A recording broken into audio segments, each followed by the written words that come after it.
नमस्कार साथियों। यह कहानी एक सेठ की है। उसने पूरे जीवन व्यापार किया और कंजूसी का इतना आलम रहा कि कभी भी किसी को भी आने वाले को चाय तक नहीं पिलाई। पूरी जीवन उसने धन इकट्ठा किया। जीवन के अंतिम पड़ाव पर वो विचार करता कि मैंने कितना धन कमाया, मेरी कितनी पीढ़ियां इस धन को खा सकेंगी। यही विचार करते करते सो जाता। एक दिन रात में अचानक उसकी आंख खुली और उसने देखा कि उसकी 8वीं पीढ़ी परेशान है और भूख से व्याकुल है। हालात उसके अच्छे नहीं हैं। सेठ की आंख खुली। आंख खुलने के बाद उसने तत्काल अपने अकाउंटेंट और मुनीम को फोन किया। मुनीम ने फोन उठाया, बोला सेठ जी रात के 1 बजे फोन करने की क्या वजह? सेठ बोला कि तत्काल मेरे पैसे का काउंट करिए और ये बताइए कि मेरे पास कितना धन है। मुनीम ने सेठ की बात को मानते हुए धन का संग्रह कर बताया कि सेठ जी आपके पास इतना धन है कि आपकी 7 पीढ़ियां बैठकर अगर धन खाएं खर्च करेंगी तो भी उनका जीवन आलीशान रूप से कटता रहेगा। सेठ थोड़ी देर रुका और बोला, अच्छा ये बताओ 8वीं पीढ़ी का मेरा क्या होगा? मुनीम ने कहा कि साहब 8वीं पीढ़ी के विषय में मैं नहीं कह सकता हूं। 8वीं पीढ़ी की स्थिति कैसी होगी? वो 8वीं पीढ़ी आपकी इस धन का उपयोग नहीं कर पाएगी, क्योंकि आपके पास जो धन है वो केवल आपकी 7वीं पीढ़ी तक के लिए है। सेठ अकाउंटेंट मुनीम की बात सुनकर परेशान हो गया और बोला कि सभी मजदूरों से और सभी मेरे कर्मचारियों से कहें कि तत्काल ऑफिस में आके मिलें, मैं फैक्ट्री आ रहा हूं। सेठ रात के 2 बजे फैक्ट्री पहुंचा। सभी कर्मचारियों को बुला लिया, सभी मजदूर आए और सेठ ने सभी की मीटिंग लेते हुए कहा कि मेरे सामने एक समस्या है। मेरी जिंदगी का सफर ज्यादा नहीं रहा है। मेरी उम्र 70 वर्ष हो गई है। कभी भी मेरे प्राण पखेरु उड़ सकते हैं। मुझे अपनी 8वीं पीढ़ी के लिए व्यवस्था करनी है। आप सब लोगों से अनुरोध है कि कार्य करने का समय बढ़ाइएगा और रात की एक शिफ्ट भी आप सभी लोग कार्य करें। सेठ की सभी लोग बात सुनकर एकदम परेशान हो गए और सेठ की तरफ देखने लगे। दोबारा कर्मचारियों ने पूछा, साहब ये संभव नहीं है, हम भी इंसान हैं, मशीन नहीं है। सेठ बोला, नहीं, काम आपको करना है तो करिएगा। अब रात की शिफ्ट में भी काम करना होगा, नहीं तो हम दूसरे मजदूर और कर्मचारी लाएंगे। इसी बीच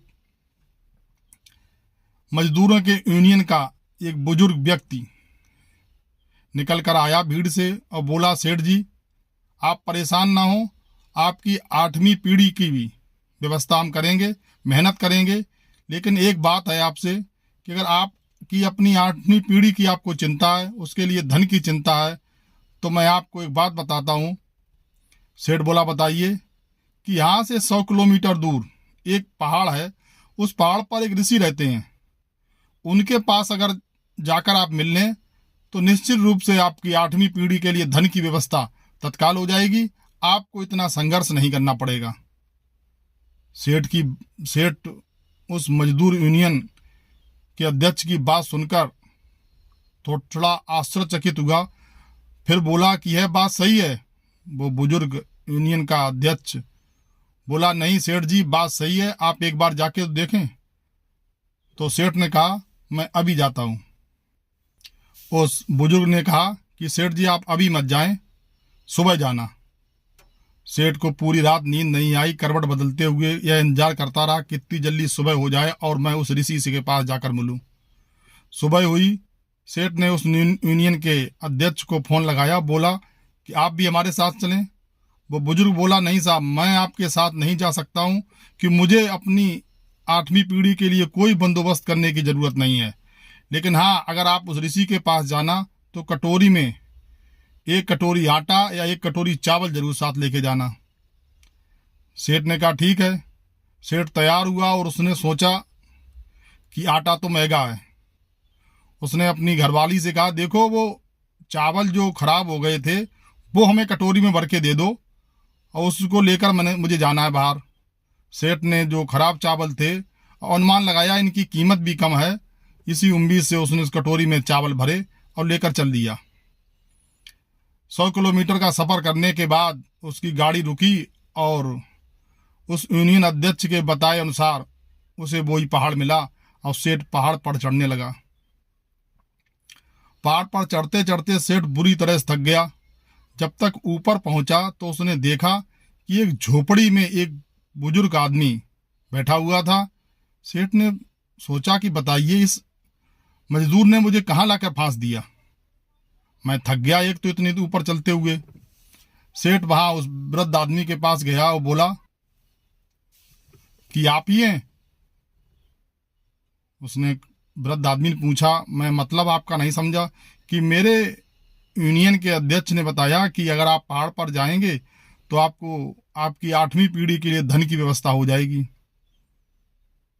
वृद्ध कुछ नहीं बोला। उसने कहा, मैं ये कटोरी चावल लेकर आया हूं, इसे आप ले लें। वो वृद्ध बोला कि आज तो मेरे खाने की व्यवस्था हो गई है, ये अपने कटोरी चावल आप ले जाएं और कल लाना, और कल ही आपको बताएंगे आपको 8वीं पीढ़ी के लिए धन की बंदोबस्त कैसे करना है।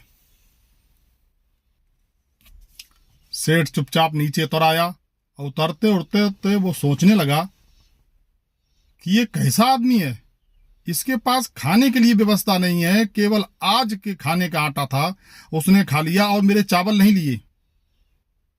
सेठ जब तक नीचे उतरा उसकी आंखें खुल चुकी थीं। वह समझ चुका था कि बताइए इतना गरीब व्यक्ति जो आज के खाने की व्यवस्था देख रहा है, कल की उसे चिंता नहीं है, और मैं अपने लिए, अपनी संतान के लिए, संतान की संतान के लिए 8 पीढ़ियों के लिए धन की व्यवस्था कर रहा हूं। सेठ समझ चुका था और सेठ की आंखें खुल गईं। उसने आकर तुरंत उस कर्मचारी को, उस बुजुर्ग यूनियन अध्यक्ष के पैर पकड़े और बोला, दादा मुझे माफ कर दो, मैं गलत मोह माया में था और आपने मेरी आंखें खोल दी हैं। साथियों, बहुत से लोग ऐसे हैं जो गलत तरीके से, अवैध तरीके से धन इकट्ठा करने के चक्कर में बंदोबस्त करते रहते हैं कि मेरी आने वाली पीढ़ियां उस धन का उपयोग करते रहें। साथियों, अगर संतान अच्छी होगी, आप धन कतई छोड़ के ना जाएं, तो भी वो अपना जीवन यापन कर लेगी। अगर संतान खराब होगी, आप अरबों की संपत्ति छोड़कर जाएं, कोई मतलब नहीं।